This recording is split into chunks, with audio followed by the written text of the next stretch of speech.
So, good morning, good afternoon, good evening, wherever you may be, and welcome to the final session of the ABA International Law Section and Russian Arbitration Association 12th Annual Conference on the Resolution of CIS-related Business Disputes. This is the final coffee shop session of the entire conference, and the session's titled, What to Tell Your Client About the Security and Privacy of Case Information in an Arbitration, Key Points Shared by ADR Providers. Today, moderating this panel, we have representatives of the ICDR, the Arbitration Institute of the Stockholm Chamber of Commerce, and the Hong Kong International Arbitration Center. I have with me Ms. Schierholz from the ICDR. She is the Assistant Vice President. And I also have Lise, Head of Business Development at the Arbitration Institute of the SEC. My name is Eric Ng. I'm Managing Counsel at the Hong Kong International Arbitration Center. A couple of housekeeping matters before we get started. We don't have a lot of time today, so we are going to try and keep things rather short so that we can try and get some interaction and questions from you, because it wouldn't be a coffee shop session if we didn't have questions or comments from the participants. You will note that you've all been promoted to panelists, not attendees, so you're feel free to speak or to use the chat functions in the webinar.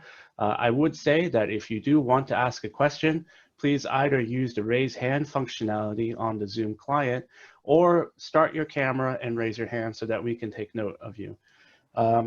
Another point for those of you who are participating, this session is being recorded and will be posted to YouTube. So Chatham House rules unfortunately do not apply for this session.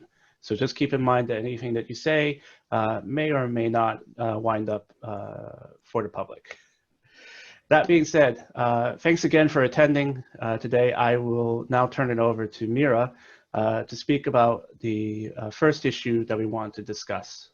So Mira, over to you. Okay, thank you very much, Eric. For the purpose of this segment, we're going to assume that you, arbitration counsel, and your client already spoke about how you're going to exchange case data information between yourself. And like many of us, you use computer, technology, internet for your daily professional life. And most likely, like many of us, you experienced attempts to gain data access to your tech systems through various means. Either it's malware, ransomware, phishing, or even social engineering. And it shouldn't be a surprise to the ADR field because I guess ADR field has what cyber criminals or hacksters want, which is valuable, confidential information. And there are many topics that go under the umbrella of secure and privacy of data in an arbitration. We're not going to cover all of them, but where to start, right? Where's the first question, or where is the first topic that you would like to address? And I think naturally start with the ADR institution. Many leading ADR providers, HKIC, SCC, ICDR, we offer communications by email. We offer online filing. We talk about online payment of administrative arbitrator fees. We offer case management platforms. So, there are a lot of technologies right there. And I think when you talk to a client, start talking about the institution ability to provide secure case administration. Well, where to find this information? Many ADR providers or institutions put this information on their respective websites. For the ICDR, for instance, we have a page dedicated to the cybersecurity and technology. And we talk high-level description, technical stuff. We talk about how we store and access data. We talk about unique usernames and passwords. We talk about firewalls and antivirus technology. We also talk about encryption of our data, data backup and recovery. It's very important as well. If you have your case with an institution and institution is under cyber attack or natural disaster hits, you'll want to make sure you're still moving on with your process. And yes, we do have a backup center, backup data center, where we can switch from our primary center to continue our business operation. We talk about employee, our team, case management team awareness of the data security, data privacy through mandatory trainings. Our IS support team tests us internally with mock phishing to assess the level of our knowledge, and then give us, kind of a presentation, what we missed, what we done. So it's all helpful to us.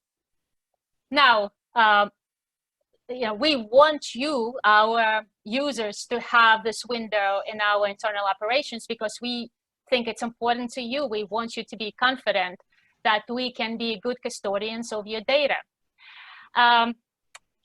Also, I'd like to mention something, and it's another 60 seconds, and Lise, Eric, I'll go to you for comments. But internally, what we employed several years ago is what we call privacy by design concept, meaning internally our teams can see data that they've been giving permissions to see given their role with the organization. Just an example, at the AAA ICDR, we have about 300 plus case management staff. And ICDR caseload is only being seen by 40 out of them. So through the security checks that we have within our systems, we put settings that ICDR case managers can access the caseload, but the rest of the organization may not even know that the case exists. And to take it even a step further, if a case involves public figure, famous Olympians or famous writer, or the case went to court prior to arbitration, got some exposure, got some publicity, but still continues with the arbitration, internally we could check this case as a high profile and restrict access to this case data even more. So instead of 40 team members, we're going to have probably 2 or 3 people accessing this case, person who manages case directly, finance person, and somebody with supervisory functions. So again, you can see that as an institution, we take those steps, not just externally, that is facing externally, but internally, that we want to,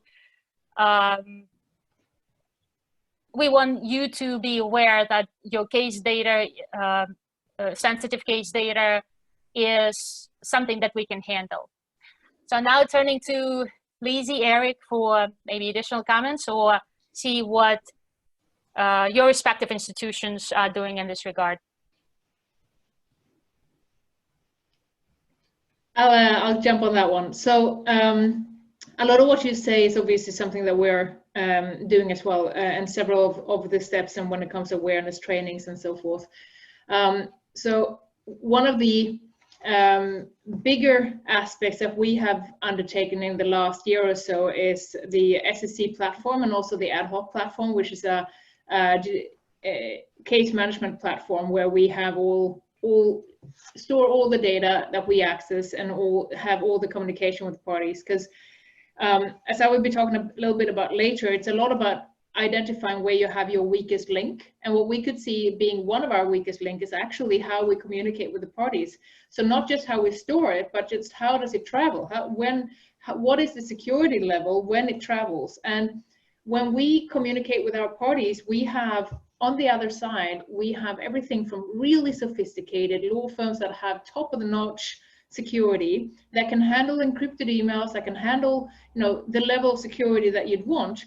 but we also have all the way down to people that might be sitting on Hotmail without any backup or any security. And you have a different level of sophistication with our users in how you handle security matters or how you handle technology generally. So for us, we thought that we need to make sure that we put a high lowest level, a lowest threshold when it comes to how we handle the data that we communicate. So that's why we use the platform. And I know that you also have a great platform for sharing information. But that for us removed one of the areas that we had identified as critical, which is sending information via email, for instance. That, depending on how it's done, but if it's done the standard way, can carry some risk. It's not necessarily a very secure way of doing it. So doing that for all our cases, we actually force everybody to go on the SEC platform if it's an SEC administered case. And then we now, especially during the pandemic, we opened up a separate platform for ad hoc cases. So anybody who wants, we actually offer it for free because we wanted it to be, well, it's a COVID reach out. Anybody who wants to use that service for an ad hoc case is more than welcome to do so. So those are that is one of the areas that we have done to promote this. Mm-hmm. I hear you. Eric, anything to add before we move to our fellow Zoom panelists? Not a lot more to add. I would say that I mean we've been talking about using online repositories since our revision of our rules in 2018, and you can see a lot of the modern institutions are now using that as well.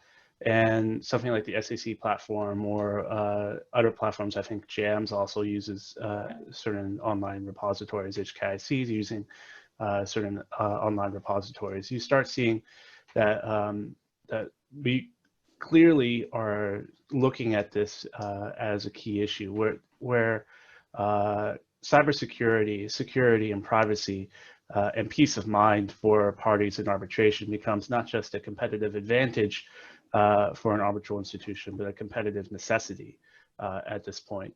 It would be rare to see in 2020 a leading arbitral institution which does not have a focus or does not put emphasis on ensuring that information and material is kept secure, because the risk of liability, the risk of data leaks in this day and age is simply too high to bear.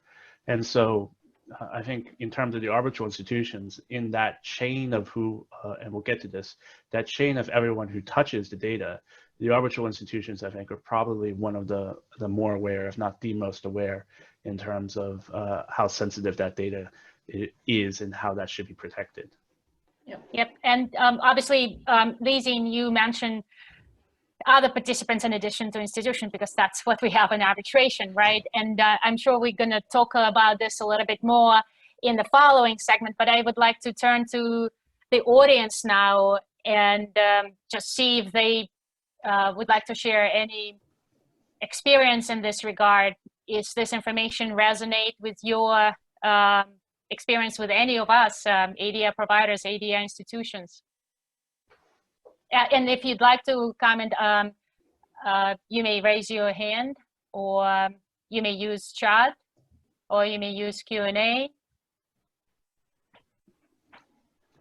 And you know, if you'd like to hold on your comments, that's not this is not your final opportunity. So we're just going to keep our discussion going, moving to the next segment that involves that question: who touches the data besides the institution? And obviously we're gonna get back to all of you after we start the segment. So Lise, on to you. Yeah, so I've been looking at, or I'll be talking a little bit about what is your weakest link. And there is, when you look at cybersecurity, obviously our challenge is, it's not unique. Even if our data might be, our challenge is not unique. So a lot of the methodology that we use here is obviously the same as you would have in a lot of other areas. So it's essentially looking at the where, the when, the who, and the why in terms of how you assess this issue, and coming at it to be able to find where you have your weaknesses or your vulnerability. You need to look at the strongest tool that you have, which is your inside knowledge about your own processes. So that's obviously how we do it. So I'll walk through a little bit about how we're thinking around this here, and I'm sure, and I know that this resonates with Mira and Eric because we talked a little bit beforehand. But if you start thinking about the where, essentially the forum, where do we keep this data? Where is it accessible? Then the classic way that you think about it, a cyber hack is somebody sitting in a basement somewhere drinking Yacht Cola and hacking you, and that is not irrelevant. And that is, the guys with the anonymous masks. That's kind of what you see there. And I'm not going to say that that's not a really important threat, but it's just one of them. So you need to look at also, you have the software, you have hardware. So do you have good enough hardware? Who touches your hardware? Do you ever hand out your computer to somebody in the, customs authority? Did they handle it? Did you leave it out to somebody? Are you using somebody else's USB stick? All of those kind of things. What kind of level do you have on your hardware? And then you have what kind of networks you use. And there we're going by something that we call the wallet test, which is essentially never use a network if you wouldn't be comfortable leaving your wallet with money sticking out of it in that same place with that same people that have access to that network. Which means that if I'm in a hotel and I wouldn't be comfortable leaving my wallet with everybody on that hotel, I'm not going to put my computer up on that network either. So thinking about all the networks that you're on. And then the physical environment, where do I access it? Do I have protection on my screen? Do I have printouts? Where do I leave those? And so forth.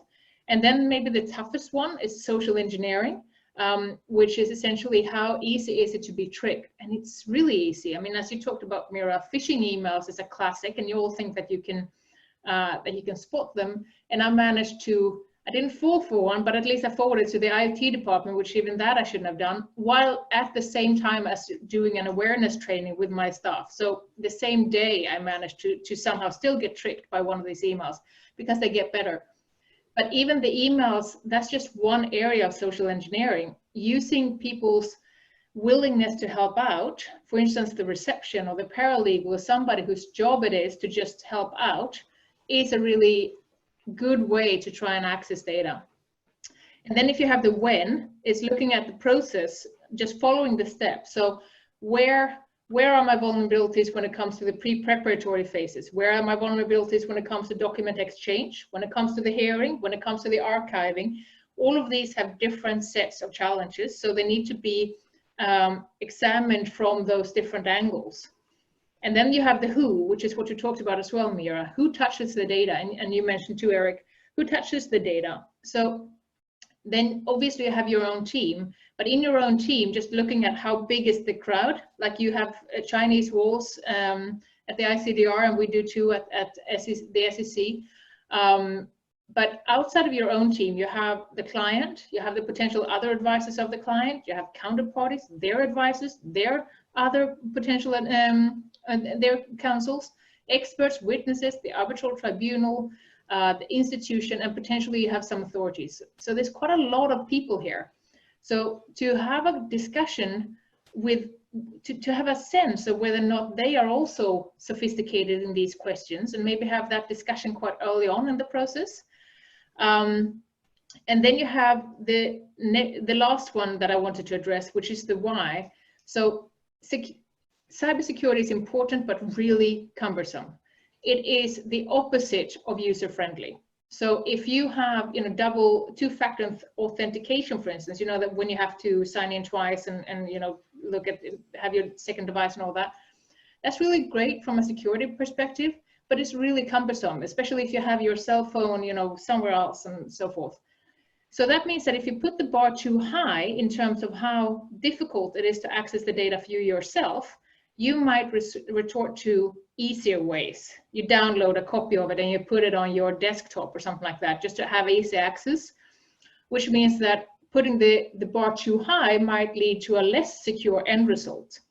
So by that, you need to kind of look at, okay, what is the most sensitive data? Do I need to put everything behind bar? What is the sorry, I was going to say not Corona, but I realized you can't catch it anyway, so I'm sure you won't be too nervous. Anyways, but do you have to have all of the data as equally secure? Can you create various buckets that you can put different layers to, so that you won't be, somebody won't feel the need to kind of circumvent some of these walls that you build? It's another area. And for me, I just realized that trying to keep the data secure, it's a little bit like trying to stay fit past your 30s. Even if you make a huge exercise one day, the next day you're ever only 2 glasses of wine away from starting the descent again. So it's something that you need to do all the time with all the various things. Every time you close one door, some window somewhere might open. So you need to continuously work on it. So that was my intro to this. And I'll leave to Eric and Mira to kind of fill in on that, if you have any thoughts on how you think around these questions. No, I mean, I think that it's, for too many people, they think cybersecurity is, just as you said, the people in Anonymous and, you know, people who are sitting in their mother's basement, you know, hacking, you know, just like you see in movies. Yeah, and in reality is, I mean, some of the most infamous hackers in history, for example, Kevin Mitnick, was most famous hacker in U.S. history. You know, when he was finally caught and they asked him how he did it, it wasn't because he was some super genius in you know, developing computer algorithms or knowing computer security systems.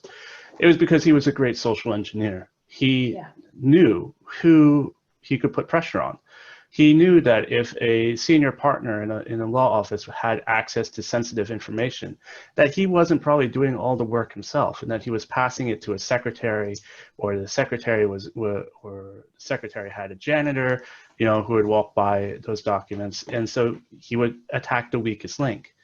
And so you need to think about, in terms of security, is what is your weakest link? And if you think about it, if you look at for example, the distribution list, for say a moderate arbitration, even if you say only 2 parties involved, that's still 2 teams of legal counsel, and that includes probably a partner, probably an associate, couple of associates, maybe an intern or a junior associate who, you know, is getting some work experience. It includes the institution, it includes the arbitrators, it includes maybe the arbitrators' secretaries. If you look at some of these email chains on these distribution lists, they can be very, very, very long. And so it is a very long chain. I mean, we've had situations, for example, where we as the institution have run into what we call spear phishing attempts, which are more than just normal phishing attempts. They're targeted. They include personal information about the case, right? And so and we always get asked as the institution, is like, is this a data breach? Is this something which is on our end, which is on the institution's end? And we come back and we say, well, we've done our security scans. We don't think it's a data breach. But we noticed that, you know, one of the arbitrators on your email chain is using a Gmail account. And so, you know, you can spend millions and millions of dollars making your system the most secure, but if communications and everything are still being transferred through email, and someone just decides to be a bit lax in their email security, that's the weakest link. And so when you look at who touches the data, that's probably step 1 in determining, you know, what the appropriate approach is for security, because you need to be shoring up those links and making it harder for people just to take the easy way into your data. Over to you, Mira. Thank you, Eric and Lise. I do share your comments, and you know what, I also think question in the case when you have participants with varying degree of technical equipment and even knowledge on cybersecurity, how you create this safe environment, how do you bring all this various interests in the case together and make sure you handling data safely and securely. And at the ICDR AAA, what we looked at it on 2 levels. So we looked at the arbitrator security, and our panelists, they go through training. There's a mandatory annual course to make sure they have most updated knowledge on cybersecurity. At least they understand on a high level how things work together. We even have a couple of innovative workshops for arbitrators when they bring their, literally they bring their laptops, phones, and our IS support look through the settings and help them to choose the most secure setting on their devices. Right now, it's unfortunately not possible because of the COVID situations, but we created mini trainings where a person making those settings and an arbitrator could mimic it on their respective devices. Also, and it's piloting right now, we will be offering, it's by subscription, we will be offering virtual, if the pilot goes well, we will be offering virtual desktops for arbitrators on the cloud. We're getting feedback from about 20-25 arbitrators that are right now involved in this pilot, but on our end, we will provide an enterprise level security features for those cloud desktops, and we'll try to get off the arbitrator's mind at least some technical stuff, letting arbitrator do main function in the case. And the second level, how we'll look at it, is within our role, right, within the administrator role, we don't have the coercive power, and probably wouldn't even use it to say, well, everybody, you do the ABC, and that's how the case data is going to be exchanged securely. No, this is, basically the level of cybersecurity that should be employed in the case is responsibility of the parties and their clients in terms of determining the level of that security that they want, but then speaking with the other participants and the arbitrator to see if there is a common ground on that level of security that should be employed in the case. So we've started promulgating guidelines, cybersecurity guidelines to our participants. We start, Eric, and I think HKIC is doing it as well. We talk about cybersecurity from the inception of the case with first the parties. Then we can, and again, on a kind of a general level, then discussion proceeds to the preparatory hearing where the parties discuss this with arbitral tribunal once appointed. And the guidelines that we provide include some general questions that the parties and arbitrator should ask themselves while they on that topic. Again, just to help this ball rolling, because sometimes we talk about cybersecurity, it's all well and good, but in the case, nothing is happening, and you want parties to actually start thinking about this and start talking about this. So we got some comment, exactly. Yeah. Oh. Yeah, and I think that actually segues quite well into Peter's comment, which is that, and for those of you on, you can see Peter's comment in chat, says that I'm currently using a provider platform in Moscow as a sole arbitrator. In addition to the security factor, I find that submissions by the parties and myself are instantaneous and avoid the need to send them by email or courier service. And I think, Lise, do you want to maybe? I mean, this was when we started out, we had two main, with the platform, we had two main objectives. And one was user friendliness and efficiency and making it all smooth. And the other one was cybersecurity. But obviously this was kind of the thing you see first. The other, cybersecurity comes as a really nice second layer and needed layer. But it is, using these kind of platforms is both, it does go instantaneously. There is, at least in ours, but I think that's the same in yours and so forth. There aren't really any limits on how big the submissions can be, which you have when you do emails. And you see it, you have a nice overview. So you don't have emails going back and forth to the same extent where you need to keep your own archive. And then you have the ability, of course, to archive it yourself afterwards. But this, we kept thinking as well that if it's not nice, if it doesn't have enough benefits from a pure user perspective, we can force them to use it in relation to us, but they're not going to be using it with their counterparties, and then we kind of lost the fight anyway to some extent. So that was what we were gunning for. So I'm glad that Peter sees that benefit in that platform that he's using, and I think that goes throughout for using platforms like this.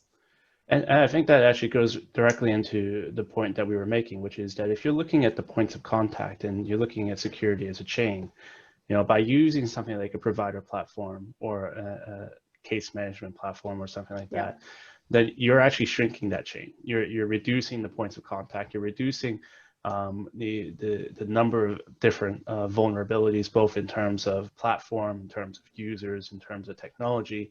And also you're ensuring that the people who are on points of contact will, be at least secure when they're accessing the data via that platform. Now, that's not a guarantee that they won't go ahead and print it out and then leave it on the bus stop somewhere, but it gives some peace of mind that at least that point of contact between the arbitrator and the parties, or vice versa, is being conducted via a secure channel. And so I think that helps. Yeah. And if I may, just quick on that. And you know what, just for the audience, we don't want to pretend that platform is a silver bullet and the only thing you should do. As we talked before, there are layers of cybersecurity measures that you should employ in, as we all echoing each other, platform, using case management platform would be one of them to minimize the risk of any security breaches and keeping the data private. I gotta say, so to kind of echo what you said before, Eric, when it comes to social engineering, one of the situations that when I envision, okay, what's the easiest way, and maybe I shouldn't say what's the easiest way to attack us, but what I would be worried about is somebody coming into our reception saying, hey, I really need help with this printout, and I've got a speech, I need to hold it in 5 minutes. Can you please help me with this? And they plug in the USB stick, and it has something on that goes on, and then it accesses our networks.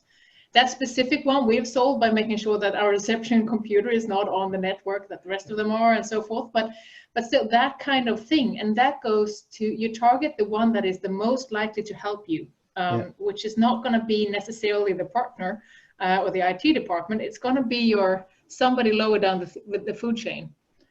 Yeah, and I mean, just to maybe finish off at this point, is that I think we've talked about layers, and I think layers is very important, because the one thing that you learn in dealing with cybersecurity is you never want to put all your eggs into one basket. You never want to assume that one single thing is going to give you complete and total security. You always want to build your security like an onion. It has to be layered. So even if, for example, like Lise just gave the perfect example, if someone walks into reception, and says, I've got it, I need to print this out. I mean, the first layer would be the receptionist having the awareness of mind to know that, hey, this could be risky. But the second layer of security is, well, even in the event that you do plug that in, it's air gapped so that it doesn't access the rest of your network, right? And so you're providing containment at the point of contact as well. And that's layered security, and that's what you should be looking at in terms of developing cybersecurity protocols or talking to your clients about how to make sure that data is kept secure. We have one more question, which I must admit I can't answer myself, but does ICA cybersecurity guidelines provide frameworks for arbitral institutions for virtual proceedings? Eric, you handle a lot of virtual proceedings. Do you feel comfortable with this question? Yeah, I mean, and I will say that we've gone through the ICA cybersecurity guidelines. They are a pretty decent framework. I wouldn't say that we treat them like the Bible. The reason for that is that in many cases, the guidelines still have to be adapted to the specific case. We do have our own set of guidelines for virtual hearings at the HKIAC. We provide those to the parties, but even in those cases, it's very difficult at this stage to say that there is a standard virtual hearing set up and therefore a standard cybersecurity protocol. In many cases, the protocol has to be adjusted on the basis of of where the parties are, who the parties are. And unfortunately, over the last several months, based on the actual restrictions in place, in some cases, those cybersecurity guidelines aren't entirely possible because some of the parties or the arbitrators are unable to leave their house. And so, we say, can you tap into a broadband connection or a wired connection? And they say we can't. We can only access through Wi-Fi. Well, Wi-Fi has its own vulnerabilities. Yeah. Wi-Fi allows certain people to sniff it to know what they're looking for. And so you have to adapt your protocols. You have to adapt how you're dealing with security in light of that. And so it's hard to say that there's a single document which lays it out. But I think the ICA cybersecurity guidelines are a good start. They definitely give a lot more information and a lot more practical advice than what you would normally get. And so I think it's definitely a good place to start, but always keep in mind that you may have to adapt it for the specific circumstances of your case. And Eric, just echoing you on that, I totally subscribe to the concept that yes, each case has its own unique circumstances, and you work with all involved to make sure you put a protocol in place. And similar to HKIC, we also have our own, at the ICAAA, we have our own guidelines for virtual hearing. We also have model virtual hearing order for arbitrators with selective options, what applies to your case circumstances, to try to make it easier for the participants to assess this topic. But in addition to the guidelines, those conversations, we do practice sessions. And when you do practice sessions, trial rounds before virtual hearing, that's where you really speak face to face with the participants, arbitrators, parties, and you spell it out in terms of security considerations. And I've from my experience, we do have a lot of hearings on Zoom platform. And in March, I just remember there was so much resistance to Zoom platform from various case participants. And, not without a reason, right? We all know, we all read newspapers then. But what we did on our end, we went through Zoom settings, and we published also guide for what would be the safest setting under the Zoom license that you're going to use. And you can just cut and paste those settings into your license. And again, with the assumption that it will help you. Of course, Zoom is a third-party platform. I don't pretend that I'm familiar with this and vouching for this. No, there are certain, we certainly send the parties to make sure they read small print in Zoom policies, especially when we record virtual hearings, because there are various options: record on the computer, record on the cloud. And I'm just looking at the time, 10:14. Although we going well with this, I just would like to shift back to Eric and maybe just not switch completely the topic, but address a related topic on role of the institution in all of this. Yeah, and thanks for that, Mira. And actually, I think we've been partially discussing this issue throughout the course of this session. The question is really, what role does the ADR institution have in addressing cybersecurity in an arbitration? Stakeholders have their own interests. There's varying degrees of technology, varying degrees of training, and whether or not we should look at the institution taking on a bigger role. And I think, as you may have noticed from the tone of the conversation over the past 40 minutes, is that the arbitral institutions are taking a larger role as compared to 10, 15, 20 years ago. If you look at the advent, for example, of the SEC platform, which Lise had talked about, and which HKIC and other institutions have also had, but I think SEC's probably seen the most success with it so far.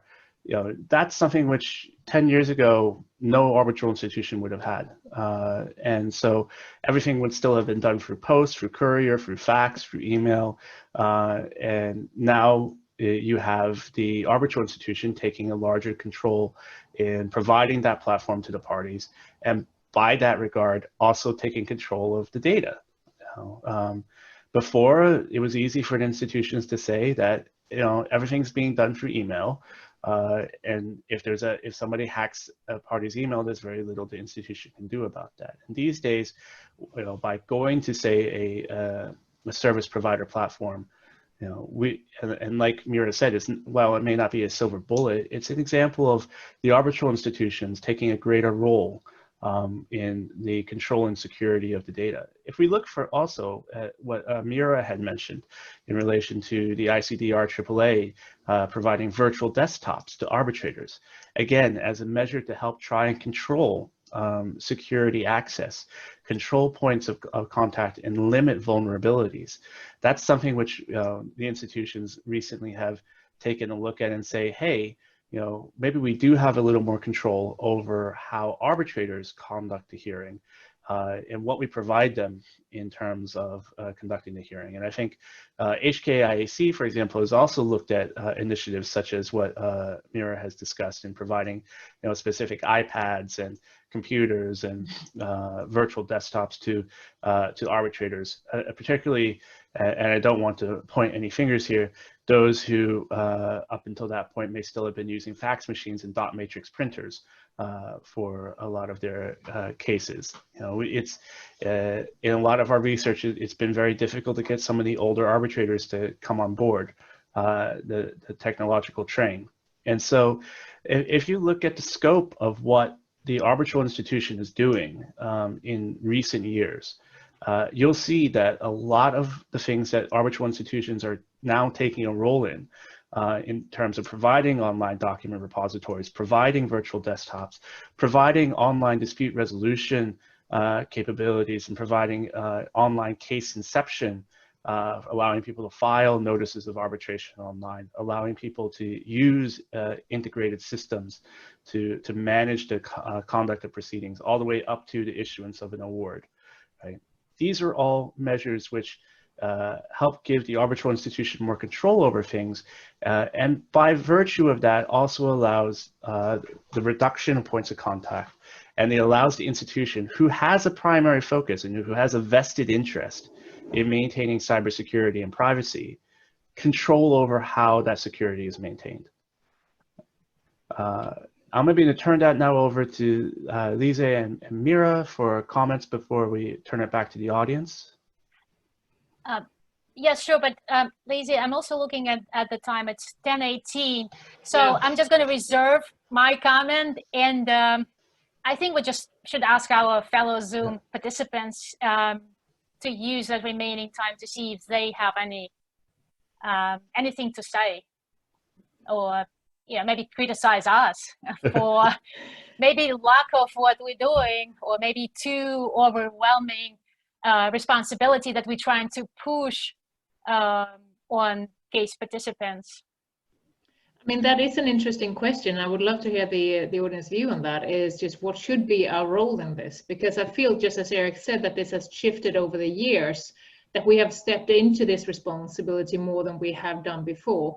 And quite often when I am in panels, when there's representation from both parties and institutions, there used to be more of a throwing match of, well, it's your fault. No, it's my fault. No, it's your fault. Or not maybe fault, and it's always much more delicately phrased than that. But there is this question of who owns the problem. And if nobody owns it, then nobody solves it. And I think we're stepping into it. But whether we're stepping into it enough, I'm not sure. And it would be interesting to hear what the view is on that. And if we have identified the same issues as you have, which is essentially who touches it and how does it transfer and travel, and where does it sit, all this data? Trying to bait you all, succeeding poorly, I see. It looks like maybe people seem to be okay with that. We've struck the perfect balance, and we have the right answers. I don't want to pat myself on the shoulder and say, you know what, I guess what we said resonates and sits well with our audience, because there's a, quiet consent, I should say. But, it also for our attendees and whoever's on the platform right now, it's not the final time when we discuss this question of the role of institutions. So we just hope that whatever we shared with you will give you some actually thoughts. Maybe you haven't really looked at it the way we're looking, the way that we just shared with you. And I don't know, do we just go to our takeaways? And maybe while I'm doing takeaways, there's still some time and people could get on the chat or Q&A, and maybe live comments. So, we don't want you to leave without kind of a summary, right? We institutions, we like to manage, we like you to have this bullet point that you take away with you and maybe discuss with your client, right? Like in real life when we manage the case. So let me see, I took some notes while we were talking. And I think number one, discuss with your client what the ADR providers do in support of secure case administration. Number two, assess with your client the nature of information that you will be sharing during the arbitration. Look at your weakest links, and also, focus on what the strongest points that you have. Discuss, and I'm sure we haven't touched on this a lot, but still, discuss the impact of cyber breach on the client's business. You may want to have this, depending on the level of information that will come to the arbitration, personal, commercial, proprietary. It's all something that you would like to talk to a client prior to commencing arbitration. Assess the need. We didn't talk about this directly, but this is something that I got as outcome of our discussion. But assess the need for pre-screening of prospective arbitrators to identify potential security concerns. Obviously, this is what we talk a lot.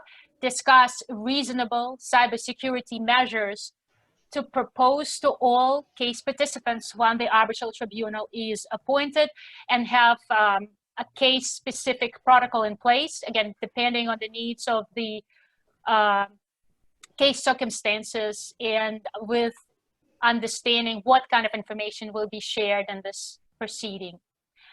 So with this said, Lise, Eric, any final comments, or our fellow participants, anything that you'd like to mention before we close the platform? I can think of 1,000 things, but if I start saying them, then we'll be sitting here for a few more hours. So I'll stop there. Yeah, I think that's a very good. We may. Yeah, I think that's a very good summary, Mira. Yeah. Okay. Well, thank you very much. Thank you, Eric, Lise. It was a pleasure meeting you for the session and discussing this important question. I wish we'll continue this in other forums. And our fellow panelists, thank you for being here, listening to us. Thank you for your time. And ask these questions us individually. You have our email addresses through the organizers, so we welcome you to reach to us individually. And have a great rest of the day, whether it's morning, evening. We definitely wishing you all well in your professional endeavors. Thank you. Thank you, everyone. Bye. Bye-bye. Bye.